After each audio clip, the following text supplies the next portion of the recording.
Muy buenas noches, queridos amigos y queridos hermanos de todo el mundo y especialmente el Perú que nos escuchan. A raíz de la cuarentena que estamos viviendo, aislados en nuestros hogares, hemos creído conveniente poder compartir con ustedes una serie de mensajes respecto a personajes bíblicos.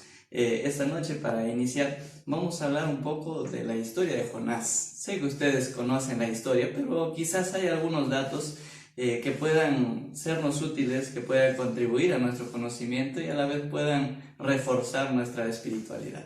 Acompáñenme conmigo al libro de Jonás y vamos a empezar el capítulo 1, luego iremos hablando un poco de la ciudad, de la importancia de aquella ciudad en los tiempos de Jonás a la que él fue enviado a predicar.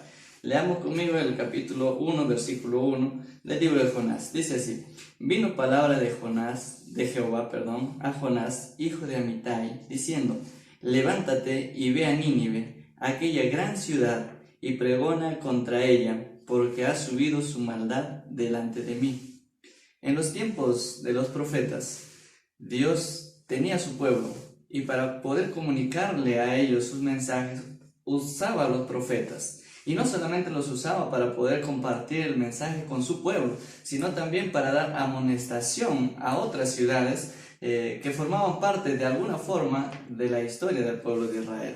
Es así que en esta ocasión encontramos a Dios enviando a uno de sus profetas, en este caso Jonás, para dar un mensaje de advertencia a Nínive. Pero ¿quién era Nínive exactamente?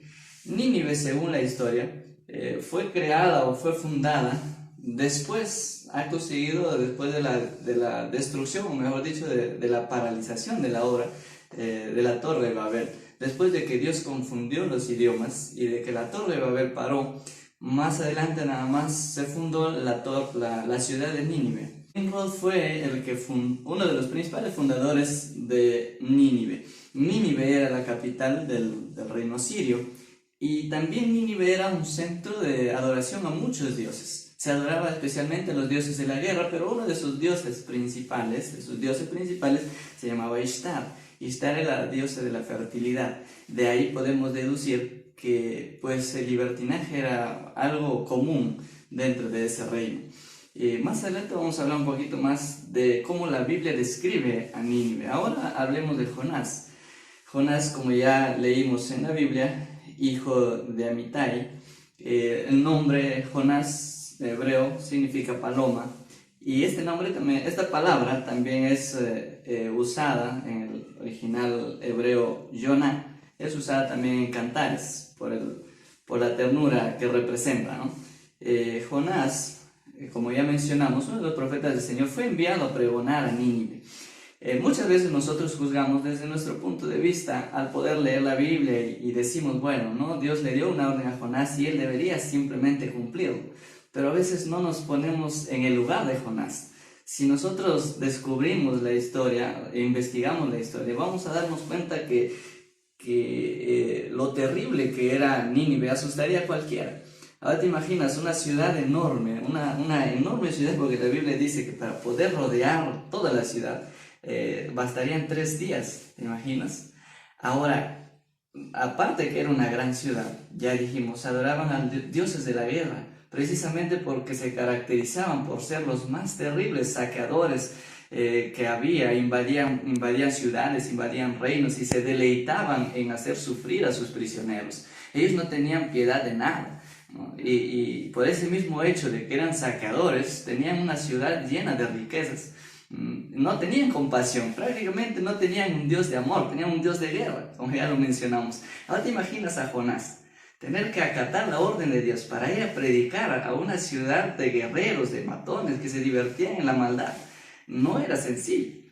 A veces nosotros juzgamos y decimos, ¿por qué Jonás fue desobediente? Sí, pero pongámonos en el lugar de Jonás. Él conocía la realidad de Nínive. Él sabía cómo eran ellos. Él sabía lo terrible que eran. De ese modo no iba a ser sencillo, desde el punto de vista humano de Jonás, ir y predicar a una nación así. Pero Dios, en su infinito amor, ya tenía todo preparado de paso para predicar a la ciudad de Nínive. Fue así que, como nosotros ya sabemos la historia, Dios envió a Jonás para poder predicar allá. Jonás, pensando huir de alguna forma al mandato de Dios, trató de escapar. Y hay algo muy importante en la historia de Jonás. La Biblia dice, no vamos a leer toda la historia para no dilatar el tiempo, pero dice que en su afán de huir, Jonás descendió a Tarsis. Si nosotros podemos analizar la palabra descender, significa que del momento en que queremos evitar la invitación de Jesús, vamos a empezar a descender.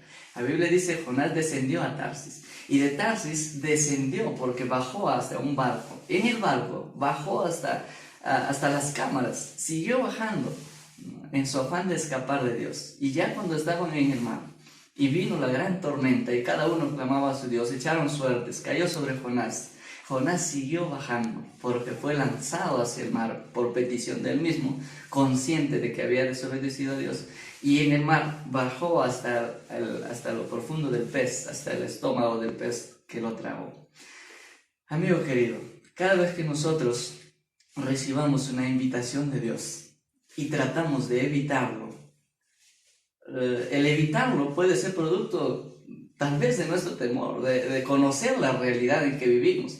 Tal vez de que muchas veces sientes la invitación de Dios, pero te conoces a ti mismo, conoces el entorno en el que vives y a veces dudas y a veces temes. Y eso es porque somos seres humanos. Jonás dudó, Jonás temía y temía por su propia vida porque sabía a dónde se iba. Muchas veces nosotros también, al escuchar la invitación de Dios, recordamos en dónde vivimos, recordamos lo que somos y tenemos miedo. Sin embargo, cuando Dios te hace una invitación, Dios ya tiene todo preparado. Dios, cuando Jonás empezó a huir, ya tenía un barco para él. Cuando él estaba en el barco, tenía un modo de tirarlo al mar, y era la tormenta. Cuando lo tiró al mar, tenía un pez reservado para él, para que lo tragara y no lo matara. Dios tenía un plan de rescate para Jonás. Cuando Dios te hace una invitación es porque Dios también tiene un plan para tu vida. Dios tiene ya un propósito, Dios tiene un camino trazado. Y si tu propósito, si nosotros creemos que podemos evadir a Dios, en su infinito amor, Dios, ese objetivo tuyo de evasión, lo usa para poder rescatarte. ¿Quién sabe hoy estás evadiendo a Dios? ¿Quién sabe hoy estás huyendo de la invitación que Dios te hizo para hacer algo por tu vida, por tu familia, o tal vez para hacer algo por la sociedad que hoy en día está pasando una crisis y nosotros nos estamos refugiando tal vez en la idea de que bueno, estoy en mi hogar, no puedo salir, no puedo hacer nada por nadie? Pero amigo querido, tú puedes hacer algo ahí donde estás, en tu casa, por tu familia y tal vez también por tus amigos, compartiendo un mensaje de ánimo, de esperanza o una oración para que Dios pueda intervenir en la vida de las personas que están sufriendo. Permitamos que Dios pueda rescatarnos y después del rescate podamos ponernos a su disposición como lo hizo Jonás, para poder ir y predicar a mí. Que Dios nos pueda bendecir y que Dios nos pueda utilizar también y te pueda utilizar a ti para hacer una bendición para las demás personas. Que Dios te bendiga.